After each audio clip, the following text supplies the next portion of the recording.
There's a report that says the United States, Colonel Smith, is not prepared for a conflict if there was to be one with China militarily. This is very, very concerning, especially with China flexing a lot of muscle right now. A lot of us are surprised that they have not gone into Taiwan yet, and of course they could do that any minute. But what's your sense? You've reviewed the report. I have, and we also have a blog up on our website that talks about this in some detail. Basically, our support of Ukraine and sending so many of our weapons there, combined with the Pentagon having a very slow and antiquated procurement system to produce new weapons and ammunition, we are actually running critically low on weapons platforms and on ammunition, so that if China were to invade Taiwan, our ability to respond is somewhat limited. One of the things about Ukraine, and we have given them a lot of aid and continue to do so, is that they are a country that is close to NATO, but they border Poland, so that on a daily basis, we send supplies, weapons, ammunition by rail and by ground transportation to support the Ukrainian military. Taiwan is an island, so that if China decides to invade Taiwan, we have basically two choices.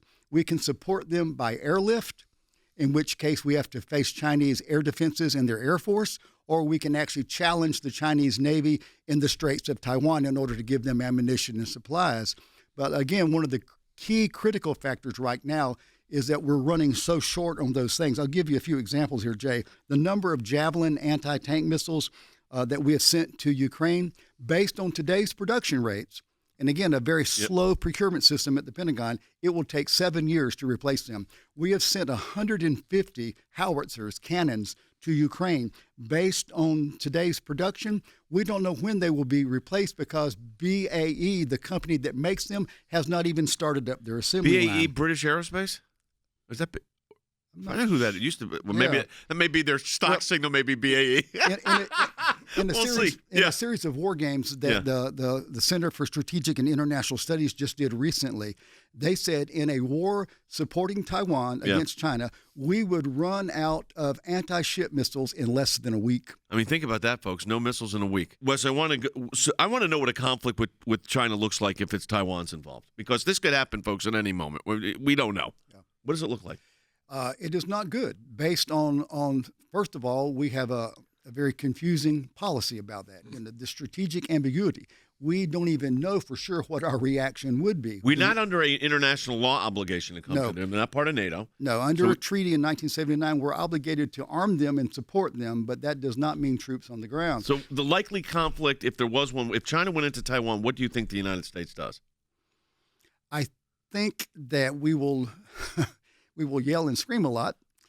We will try to get them weapons, which will be difficult again because they're an island, and the first thing China will do is blockade the island.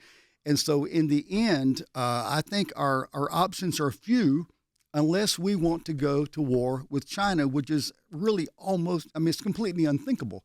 So we have limited options. The best thing we can do, militarily, we're not going to put troops on the ground in China. That's not going to happen. Naval, we're going to start launching rockets from ships? We're not going to confront the Chinese Navy or their Air Force, in my opinion. How strong is their Navy? Their Navy is larger than ours, is not as sophisticated, not as effective, but much larger because they're spending billions and billions on their Department of Defense.